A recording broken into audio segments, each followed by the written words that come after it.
Hi, y'all. I'm Brenda with Blessings and Bread. Welcome to my front porch. Today, I'm going to talk more about the spiritual warfare that we're engaged in every single day and how we can battle Satan.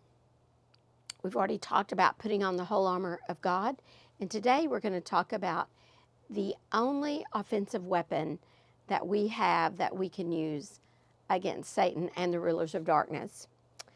Some of you who've seen my other devotionals may be confused about my porch. I am on my porch. We live in a parsonage that's provided to us by the church where my husband pastors. So this is a home that we bought about 15 years ago so that we would have a home when we got old enough to retire, that we would have a home to live in. So this is our home. It's in southeastern Oklahoma. We really enjoy coming up here on the weekends, and we can't come on the weekends, but we enjoy coming up here from time to time and staying. And we've really actually had it on the rental market for several years. But today I'm at my cabin and I'm here celebrating my son's birthday with him. And Rod was sick and didn't get to come, so it's just me and my son here. And he's resting, so I said, I'm going to get on that porch and do this devotional. I've had this devotional ready for a while, and I've just been waiting for some warm weather so I could get out and do this. And so today's the day. So we're going to talk today about the only offensive weapon that we have to fight the devil. So we're looking at Ephesians 6:17b, and it says, "And take the sword of the Spirit, which is the Word of God."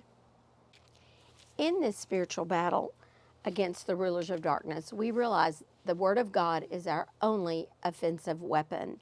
And we can see in Matthew 4:4, where Jesus set the example on how he used the Word of God to battle Satan. And I would just like to read a few scriptures there. Matthew 4, beginning in verse 1. Then was Jesus led up of the Spirit into the wilderness to be tempted of the devil. And when he had fasted 40 days and 40 nights, he was afterwards hungry. And when the tempter came to him, the tempter is Satan, he said, If thou be the Son of God, command that thy stones be made bread. Now Satan was well aware of Jesus' weakness at that point. Jesus was hungry. Just as Satan knew how to attack Jesus, he knows how to attack us even more. Satan knows all of our weaknesses. He will tempt us with those things that he knows he's going to be the most successful with. So we must be prepared to fight him against whatever our weakness might be, whether it's laziness or jealousy or bitterness, wherever our weakness is. Satan's going to know it, and he's going to tempt us to sin against God or to sin and lose our testimony among other believers or among the lost world. So we know he knows where we're weak. He knew where Jesus was weak, but Jesus is sinless and knew no sin, and he knew how to battle Satan, and he battled Satan with the Word of God.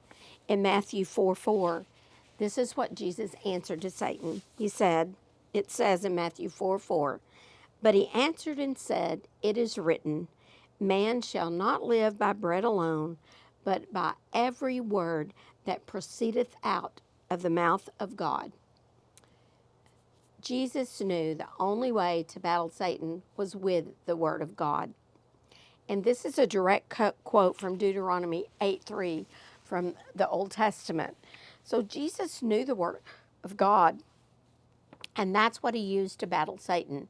And actually, Satan tempted him 3 other times in this particular recorded incident, and every time Jesus quoted Scripture to Satan.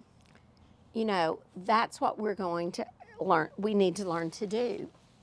Um, while our physical man must eat bread or physical food to survive, our soul needs spiritual food, which is the Word of God. Um, and if we know the Word of God is our only offensive weapon, then we must become very, very familiar with the Word of God. I would like to share several other scriptures about the Word of God today. And again, I'm in one of my favorite books, the book of Psalms. And I'm actually going to read several verses out of Psalms 119. Now, Psalms 119 is a very, very, very long psalm. And as I read through the Psalms every month, I used to the day I had to read the 119th Psalm, I almost dreaded it.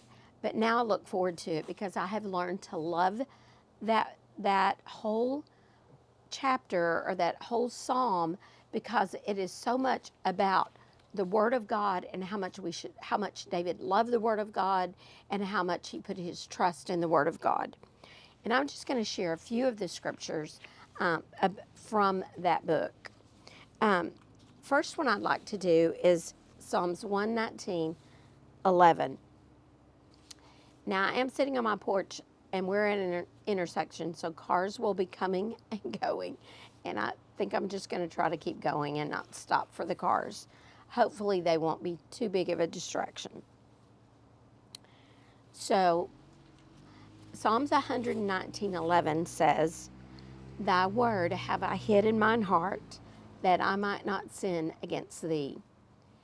So it's important that we hide the Word of God in our heart, which means we have to read it, we have to study it, we have to know it, and we need to make an effort to memorize it. Now, memorizing Scripture for me is very difficult, and I cannot memorize all the Scriptures, but I can find a few Scriptures that are meaningful to me, that help me in my daily walk, that I can remember and focus on. But we still need to study daily. We need to become aware of the Word of God so that the Holy Spirit can bring that up when we're faced with these spiritual battles with Satan. In Psalms 119:97, it says, I love this one. David said, "Oh, how I love thy law. It is my meditation all the day." We should focus on God's word every day, and we should make sure that we're spending time meditating. And if we really love the Word of God, we will do that. Another scripture in Psalms 119 is 105. And this is very familiar to me because this is kind of a scripture we quote in Bible school every year that says, "Thy word is a lamp unto my feet and a light unto my path." Here in this scripture, we see that the Word of God will guide us. Everything we need to know about living a life for the Lord is found in the Word of God. We just need to study it, be familiar with it, and know it. We also find in the scriptures that the Word of God is powerful. In Hebrews 4:12, it says, "For the Word of God is quick and powerful and sharper than any two-edged sword, piercing even to the dividing asunder of soul and spirit, and of the joints and marrow, and is a discerner of the thoughts and intents of the heart." So here we learn about how powerful the Word of God is. And that's why it makes it an extremely good weapon to use against Satan. The word quick here is translated as alive or active in other translations. It also means fresh, strong, efficient. So God's word is all of these things, but it's very, very powerful. And if we will use it when we're faced with those fiery darts that come at us, whether it's the temptation like I said, to be lazy or bitter or jealous, or if we're tempted to slack off and not listen to the Holy Spirit. All of these things in God's Word, if we will read it and study it, we will be able to combat all of those fiery darts. We also know from the scriptures that the Word of God is pure. In Psalms 30 and 5, it says, every word of God is pure. Now, we know that there are errors sometimes in the translations that have been done by man, but the original text that was written by the original authors when they were inspired by God to write down those original words, those words are pure. They are absolutely true. There is no contradictions. There is no error. They are completely true. And we must remember, or at least I believe they are the inspired word of God. Now, as men translate the Bible, then men make errors as they translate it into other languages. And we must be very careful, I think, about which translations we're using. There are many good ones out there. As I've said before, I just prefer the King James version because it's what I grew up on. I love, I've studied it so much. It's what feels familiar to me. It's comforting to me. But other translations can be good. But be sure that you do a diligent research on each translation you're doing to make sure how they translated it. And there's a lot of research out there, so you can find out information about those translations and find out if they are accurate, as accurate as they can be.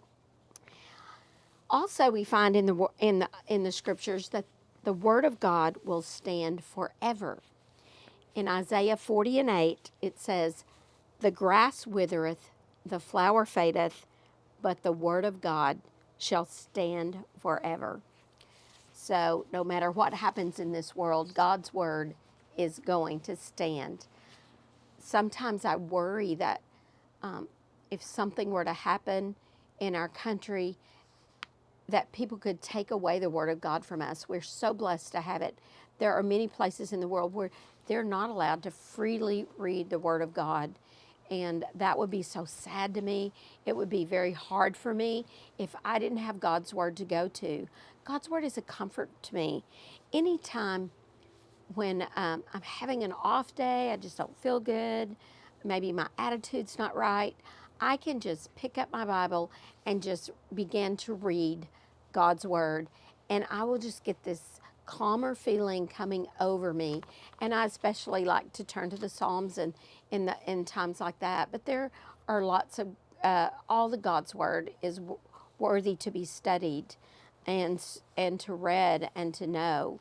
So that is our challenge as believers. If we're going to be effective in this spiritual warfare, we have to be familiar with our weapon. Think of soldiers. Soldiers practice shooting their gun on a gun range. In Bible times, the soldiers practiced fighting with swords. They practiced using their weapons. And we must practice and we must take time to become familiar with our weapon. So, as I close, I would like to challenge you to prepare yourself by reading and studying the Word of God. Then you will be prepared with an offensive weapon to fight Satan and the rulers of darkness. And remember, I'm not talking about just reading it. Now, there are days I just sit down and read through the Psalms to comfort my soul or just to feel close to the Lord. But we need to learn to dissect the Word of God and to study it so that we can absorb it and hide it in our heart. We need to be familiar with it so we can fend off those fiery darts that Satan is going to combat us with. Just as Jesus combated Satan or the devil with the Word of God, that's what we can do.